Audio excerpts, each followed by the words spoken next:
He's one of the most fascinating men in European politics. As Lithuania's Minister of Foreign Affairs between 2020 and 2024, Gabrielius Landsbergis was on the front line for some of the biggest news stories of the last half-decade.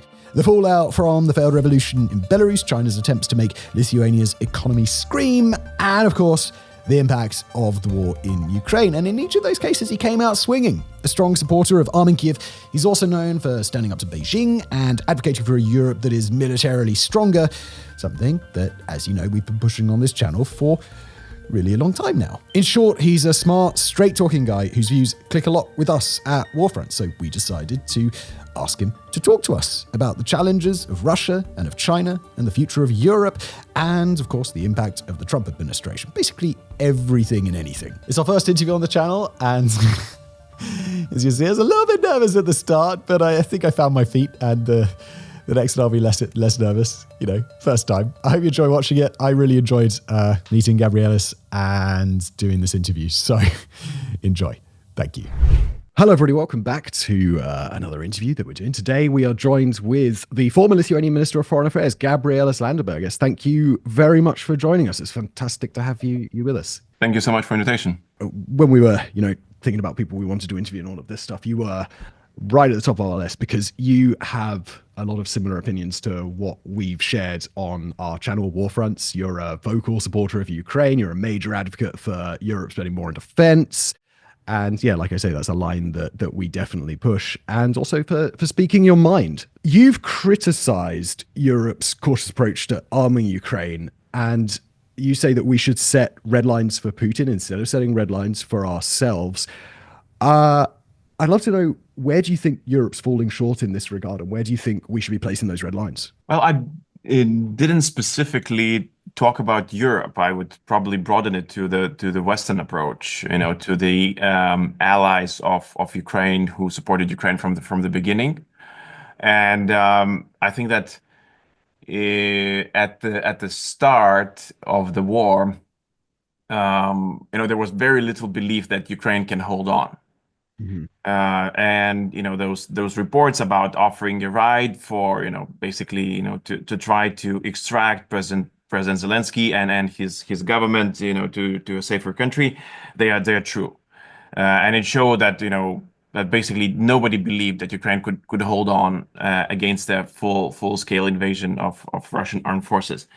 Then it changed, with Ukrainians proving all of us wrong and really showing that they're capable fighters. They have spirit to fight. They have ability to fight, and even when not supplied with sufficient weapons, they really pushed very strongly against the invasion. But then it all changed when their success has proven for Putin to be a bit too much. And this is where Putin, reached out clearly to the Western governments and suggested that he might, he actually changed his nuclear doctrine so that he would be allowed to use nuclear strike if his forces in expeditionary forces, the occupation forces would collapse. And this is where we started drawing red lines for ourselves.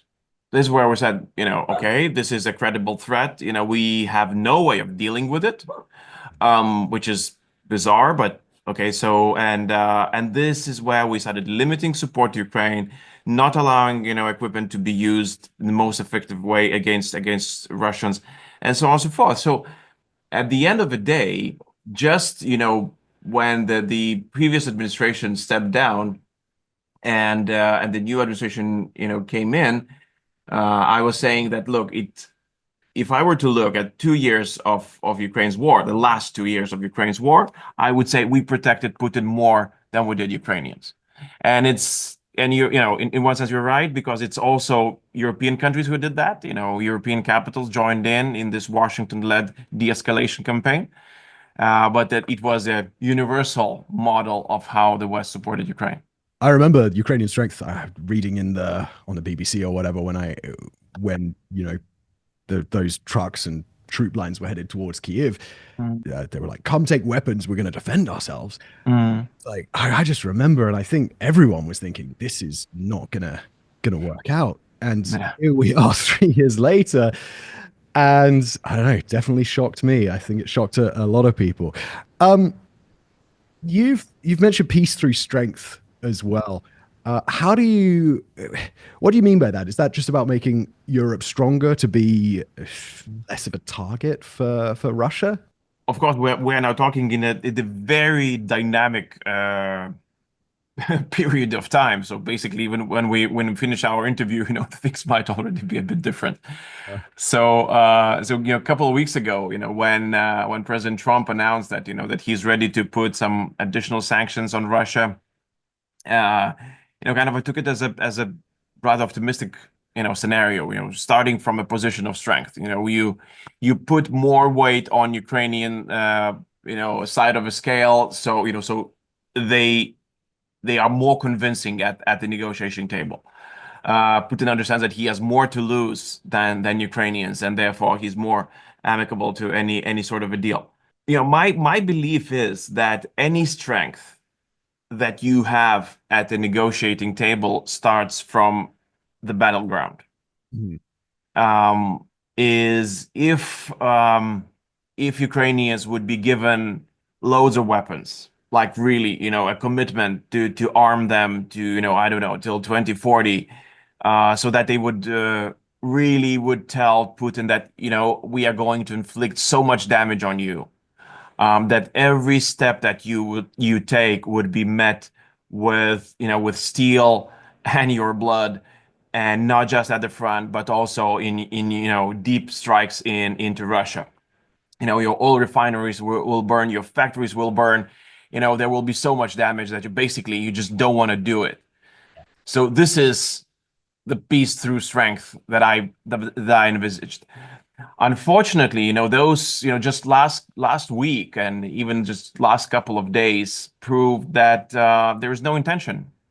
There's no intention repeating nothing like Reagan, nothing like, George W. Bush. We're in an absolutely new phase where Americans are, American administration is behaving way more like, I don't know, a colonial power in Europe, just dishing out territories and, extracting resources and stuff like that, rather than, an ally Yeah. who would wish a better deal for Europe. So now, I think that the peace through strength is already, we can retire it, at least for the moment. It does seem like an awful lot's changed since last week, even.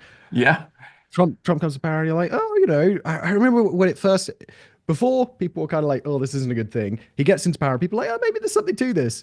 And then it yeah, just seems like over the weekends, it's like, wait, what happened? How are we here? Why, yeah, why are we back in this situation? And yeah, honestly, we had these sections today. I had this whole thing, talking about this that we're also kind of had to put on ice. Like I was talking to my producer this morning, and it's like, this isn't really relevant anymore. This isn't really relevant.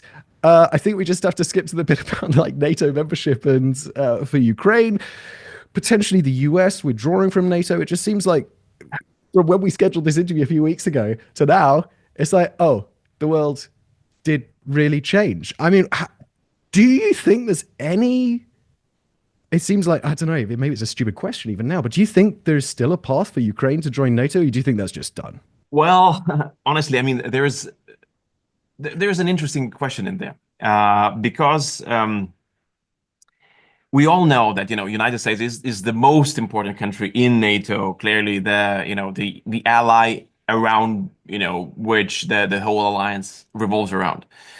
But then we had three NATO summits where all the NATO members agreed that Ukraine is going to be NATO member. Yeah. Right, we've heard phrases like, "Oh, it's just, we're over the bridge. It's irreversible. It's just a matter of when, not of if," and so many other things, right? Mhm. And just a point here that whatever is said by NATO SecGen or released as a NATO report is an agreed text. That means that Lithuania agreed on this. It means that United Kingdom agreed on this. Canada agreed on this, and a bunch of other countries agreed on this. Now you have one country saying, "Look, I don't agree, any longer. That's it. We withdraw from the statements." It requires for everybody else to make a statement. And it's an important statement of all of our credibility. It's not just about the US. We've all signed up to this. and it's, it's an important test, and I'm sure that we will have more of these tests as we go forward. We had a test a bit, a test, kind of a testing towards a test with the statements towards Greenland, where we had to really, figure out, okay, so where do we stand? Now, do we stand with Denmark, which is our, northern ally, a country close by who helped us enormously, or do we stand with the United States? And I think that we'll be put in these situations where our even morals will be checked, how to proceed further. So in theory, I think that we have to retain and we have to say, look, the decisions made, they have to be done. We have to understand that there will be an American veto on this, but I think that the organization as such has to stick to its words, because then the credibility of the whole alliance is shattered, or at least weakened strongly. But then again, we have to consider, so NATO is not a theoretical, place to be. It is a security guarantee. And this is why Ukrainians were, so eager to join. And this is why they wanted this so bad. So we have to be very clear that, if it's not NATO, and we still have to consider the security guarantees, and we have to figure out what they are. If not NATO, then what?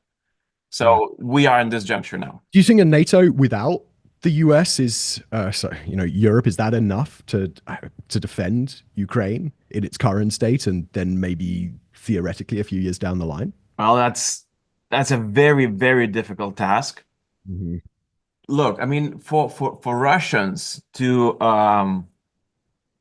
start a war or restart a war with Ukraine that, for example, would lead to a war, immediately would lead to a war with, biggest countries in Europe, Germany, France, United Kingdom, Poland. It's a bit different, game.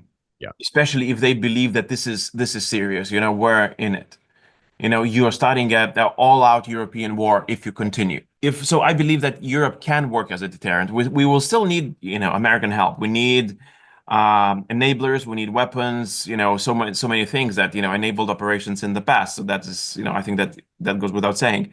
But I think that Europe could play a significant role in Ukraine and secure Ukraine. Do you think, how realistic do you think it is that if Ukraine was in NATO and Russia did invade, or there's been talks of, Russia making a move on a smaller NATO country, how likely do you think it is that that article is triggered and the rest of the NATO countries get involved? Or do you think it could be another push that Putin makes, and then we kind of just sit back and are like, it's just another little push and a little push? Well, you see, the way that Article 5 works is that it's up to the country to trigger it, right? And then for other countries to decide on the answer. Right.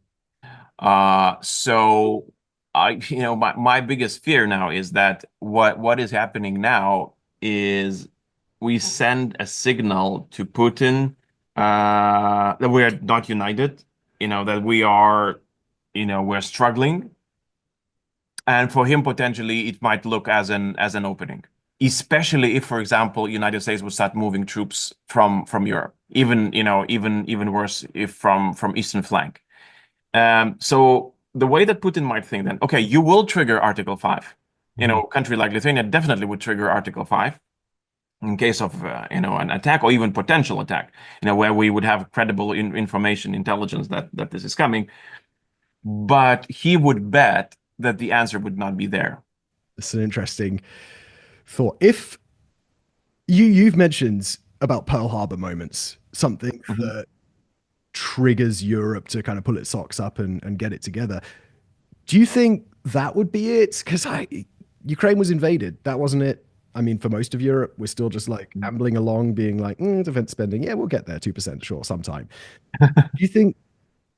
Could it be Trump and the talks in Saudi now? Do you think it could be when Putin finally attacks a NATO country? It's a very big question. Do you?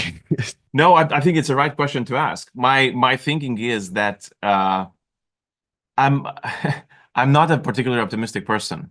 The way that I see that the conversations are going, and yesterday there was a conversation in Paris, and it did not lead to any results. Or 2 days. It was a Monday, yeah.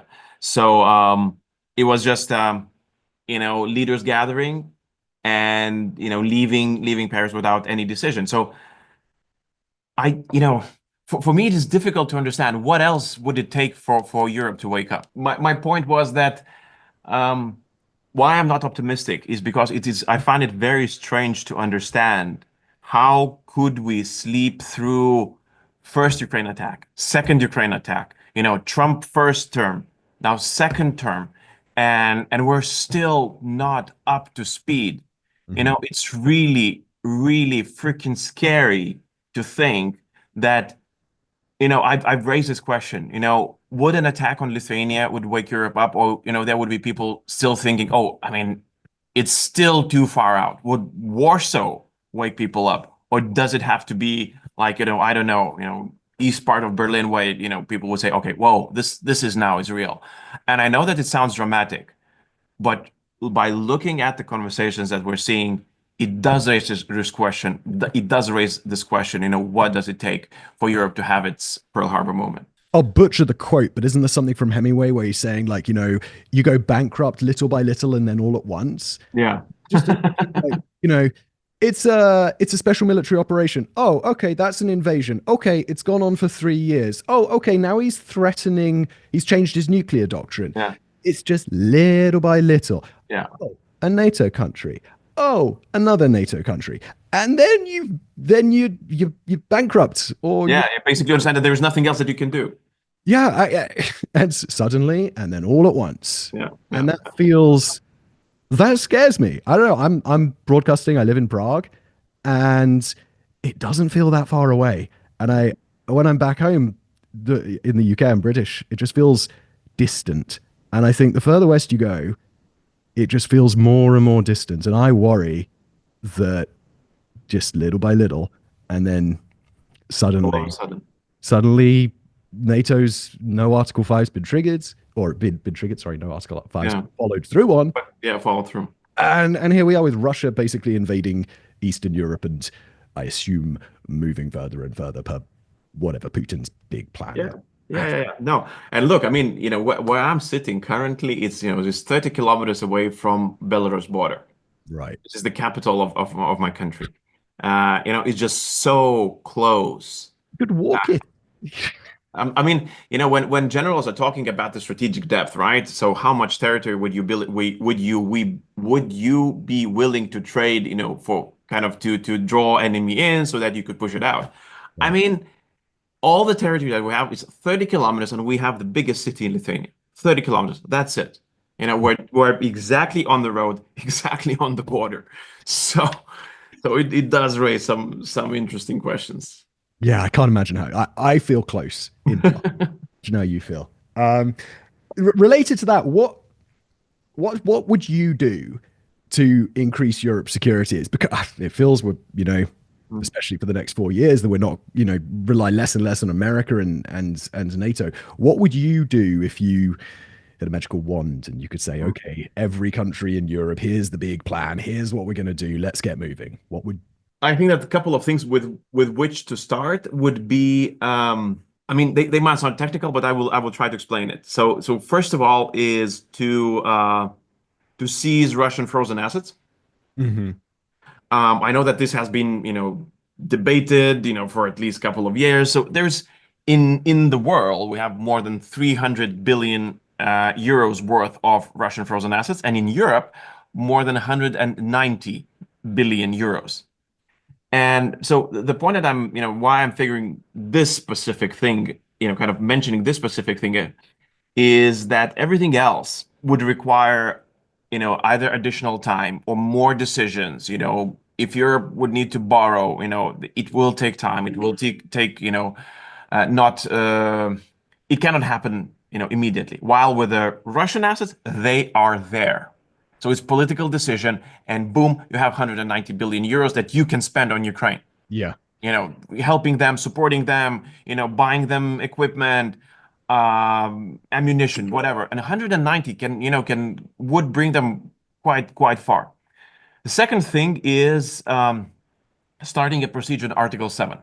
Article 7 in European Treaty is a clause that would allow to strip a country of its veto right if the country abuses fundamental values, systematically abuses fundamental values of European Union, such as, for example, solidarity. Yeah. Right. So when Europe, faces an existential threat, and because of a single country interruption or disruption, Europe is unable to move, you could have this clause implemented so that this no longer happens.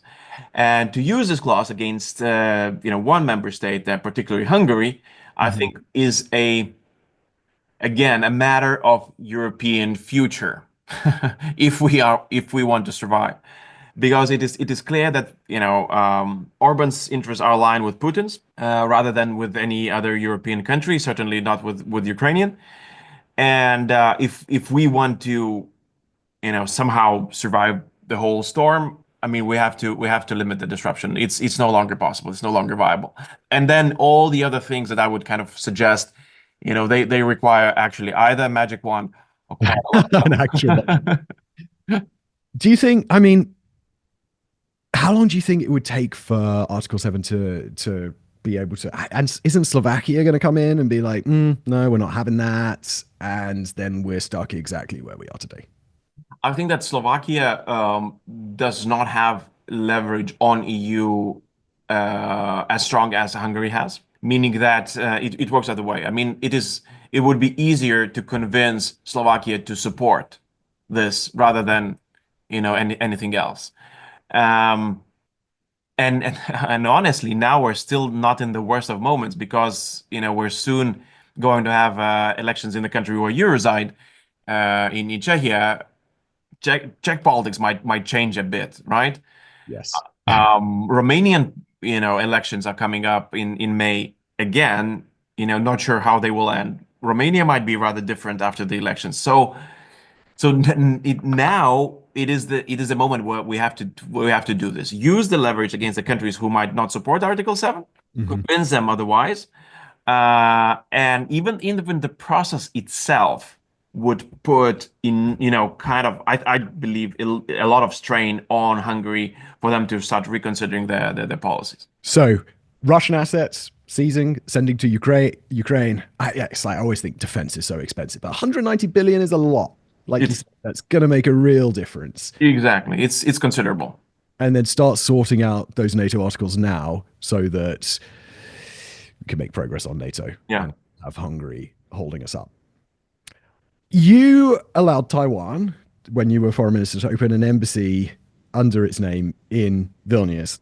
And then China unleashed huge economic retaliation. It's a very open question, I suppose, but what did that feel like? I mean, China's a vast economy. What was it like to feel their wrath?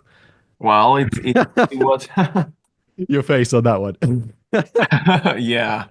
So just a thing to clarify, it's Taiwan opened a representative office. Sorry.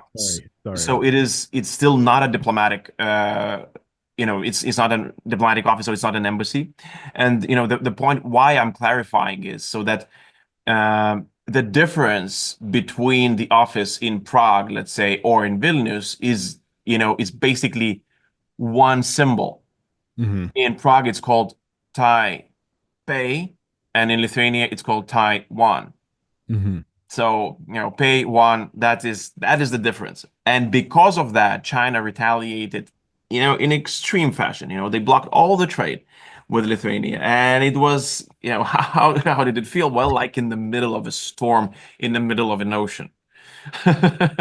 So it must have been something. Just yeah, it is something, clearly. I mean, they definitely tried to prove a point that nobody can call Taiwan Taiwan, not even Taiwanese themselves. Because it's if you start calling yourself something different from the mainland China, then it will be way more difficult to explain if you're starting suddenly to take over the island, when people will say, why are you taking over us, right? And because we're different people, culturally we are different. We're democratic. We have different rules, different legislations, and yeah, probably we do share parts of our history with you, but That doesn't give you a right to change the situation by force. So I think that this was the reason really why China retaliated. But I'm glad that we stood firm. So Taiwan still has an office, still under the same name in Vilnius. Mhm. They are alive and well. I visited them a couple of weeks ago. It's an amazing, it's an amazing opportunity to take a picture of the name. It's the only in the world, and it was a huge price, that was paid for, to have that name. Yeah. But as time went by, I was able to declare that Lithuania won. Now we proved that it's possible for a small country like mine to withstand the pressures, hold the principle. Mhm. And what is even better is that the trade went back. So now we're trading, with China, and the company that are doing that, they understand the risk, of course, but so we have ties with Taiwan, and we have what the companies needed with China. So we, What changed? Why did the companies come back? Why did trade come back? I think that there is a genuine interest by China to have certain economic ties with Lithuania. So it's could be just trade related, economy related, because we produce one of the best lasers in the world, and they need lasers for their semiconductors, whatever. Yeah. So I think that there was part of that interest. And secondly, you see, when you cut the country completely off, you expect it to fold. And if it doesn't, like Lithuania didn't, then you lose a leverage. Raise your hands. Yeah. Yeah. So what else can you do? And for example, for me as a politician, it gave an opportunity to speak out. Yeah. Basically, we have been sanctioned. That was it. You cut us completely off. So that allows me to speak out. And then I can be an advocate for the things I truly believe in, support Taiwan and do the things that I think are right. And I have to fear less. I mean, there's very little that I have to fear. It's fascinating. I think my mistake of calling it an embassy when it was actually an office even highlights this even more, because the reaction that China had to that was so heavy. And then it's like, it goes back, and I hear this word a lot. You must as well, like transactionalism these Yeah. days in foreign policy. And it's like, oh, yeah, okay. So they were really upset. But then it's like, oh, well, we really need that laser and and like transactionalism. I like to think, and I imagine you do as well, given what you just did with the diplomatic office, or sorry, what it was, an office, a diplomatic It office. is. No, it's called a representative office, Taiwan representative office. You doing that? I mean, there's a space, I like to think, for values-based foreign policy, not just transactionalism. Trump's now president. He's, I don't know, maybe the ultimate transactionalist.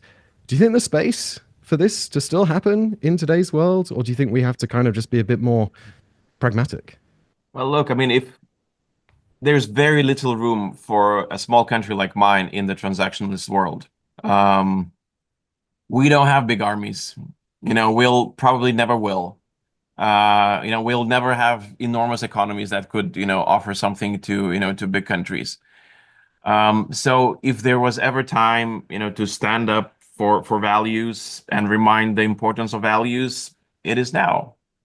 And I know that with everything that's going outside, it might sound strange, oh, we have something to find and sell, maybe, but look, at the end of the day, there will always be a bigger country that will outsell us. They will offer something better, a better deal. And we're seeing what happens now with Russia and Ukraine.